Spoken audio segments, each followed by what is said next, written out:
Welcome back students. देखिए हम बात कर रहे थे कि कार्बन की मौजूदगी की। तो क्या होता है जब डिफॉरेस्टेशन बढ़ता है, यानी कि पेड़ों की संख्या कम होती है। अब आपको पता है कि पेड़ जो है वो कार्बन डाइऑक्साइड को कंज्यूम करते हैं। अब आज की दुनिया जो है अधिकांशतः उसमें जो बिजली का उत्पादन होता है या जितने भी तरह के पॉल्यूशन होता है उससे कार्बन का इमिशन होता है, यानी कार्बन वहाँ से रिलीज़ होती है। अब जितनी ज़्यादा से ज़्यादा मात्रा में कार्बन रिलीज़ हो रही है उतनी ही तेज़ी से जो है डिफॉरेस्टेशन हो रहा है। तो यानी पेड़ की संख्या कम हो रही है और कार्बन लगातार बढ़ रहा है।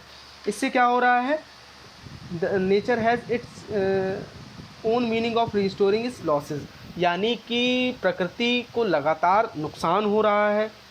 But urbanization, overpopulation and industrialization have caused environmental pollution to such an extent that it repaired to getting beyond the power of nature. लेकिन जो urbanization,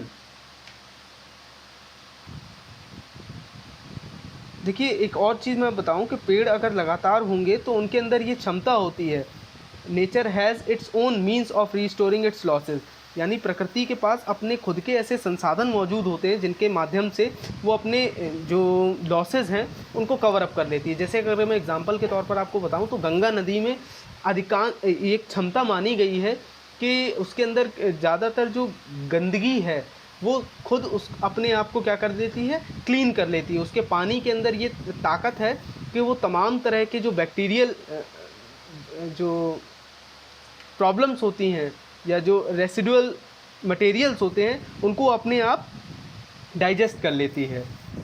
तो ठीक इसी तरह से नेचर में भी यही पावर होती है।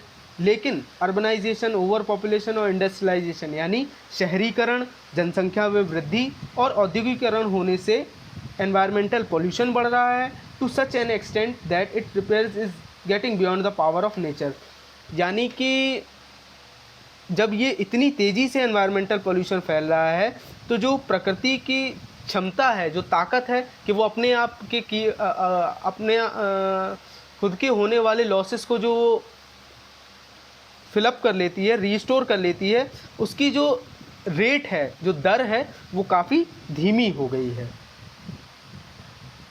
अगर मैं थोड़ा और आपको साधारण शब्दों में समझा पाऊँ कि जो शहरीकरण है, जनसंख्या बढ़ी है, इंडस्ट्रियलाइजेशन हुआ है, उससे क्या हुआ है, प्राकृतिक जो प्रदूषण है उसमें तेज़ी से बढ़ोतरी हुई है, जिसके साथ क्या हुआ है कि प्रकृति के पास जो ताकत है, जो शक्ति है अपने आप को सुधारने की, सही करने की, उसकी जो रेट है वो इस एनवायरमेंटल पोल्यूशन से काफ़ी ज़्यादा नीचे आई है, काफ़ी ज़्यादा गिर गई है। Today the world is facing serious environmental problems. आज विश्व जो है तमाम तरह की गंभीर पर्यावरणीय समस्याओं का सामना कर रहा है। Scientist are working towards finding solution. वैज्ञानिक जो है वो इस पर लगातार काम कर रहे हैं। As responsible citizens we must also protect the environment by reducing the activities that cause harm to the environment. एक जिम्मेदार नागरिक होने के नाते हमारा भी ये दायित्व बनता है कि हम ऐसी गतिविधियां ना करें या ऐसी किसी भी गतिविधि का पालन ना करें जिससे हमारे पर्यावरण को नुकसान पहुंचता है। अब देखिए बियॉन्ड द बॉर्डर्स में दिया गया है, Ellen Churchill an American geographer studied the influence of physical environment और human activities and behaviour in different parts of the world. जो एलन चर्चिल अमेरिकन जियोग्राफर हैं उन्होंने भौतिक पर्यावरण, इंसान की गतिविधियां और उसके बिहेवियर का अलग अलग दुनिया के भागों पर उन्होंने स्टडीज़ की है कि किस तरह से इंसान जो है वो अपने फिजिकल एनवायरनमेंट के साथ बिहेव करता है। इसके बाद अगला जो हमें दिया गया है की टर्म्स हमारे कुछ दिए गए हैं, जैसे कि अबायोटिक कंपोनेंट। अबायोटिक कंपोनेंट्स क्या होते हैं, वो कंपोनेंट जिनके अंदर जान नहीं होती, जैसे कि नॉन लिविंग कंपोनेंट्स हमारे एनवायरनमेंट में पाए जाते हैं। बायोडाइवर्सिटी क्या है, a great diversity of life on the earth. पृथ्वी पर हज़ारों तरह के पेड़ हैं, हज़ारों तरह के जीव जंतु हैं, हज़ारों तरह के पक्षी पाए जाते हैं। तो ये सभी क्या है, एग्जाम्पल हैं बायोडाइवर्सिटी के। बायोटिक कंपोनेंट क्या होते हैं, जिस तरह से अबायोटिक नॉन लिविंग कंपोनेंट्स होते हैं उसी तरह से बायोटिक लिविंग कंपोनेंट्स होते हैं, जैसे कि इंसान, पेड़ पौधे, जीव जंतु इसके अंतर्गत आते हैं। वहीं हम बात करें एनवायरनमेंट की तो हमारे आसपास the surrounding in which a person, animals और प्लांट एग्जिस्ट, यानी हमारे आसपास का जो वातावरण है वो सभी एनवायरनमेंट के अंतर्गत आता है।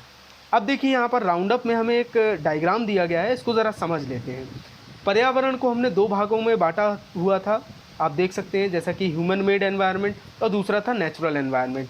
ह्यूमन मेड एनवायरनमेंट के अंतर्गत तो मुख्यतः आपको जो है वो इंसान के द्वारा की हुई गतिविधियां ही मिलती हैं, जबकि नेचुरल एनवायरनमेंट के अंतर्गत आपको बायोटिक और अबायोटिक कंपोनेंट मिलते हैं। अबायोटिक कंपोनेंट के तहत आपको तीन चीज़ें जैसे कि लिथोस्फीयर, हाइड्रोस्फीयर और एटमॉस्फेयर मिलता है। वहीं जो अब बायोटिक कंपोनेंट होता है उसके अंतर्गत बायोस्फीयर आता है, जिसमें ह्यूमन, प्लांट्स और एनिमल्स पाए जाते हैं। तो आई होप आप लोगों को काफ़ी कुछ समझ आया होगा। अगर नहीं समझ आता तो वीडियो को रिपीट करके आप ज़रूर देखें और लाइन को अच्छे से समझें।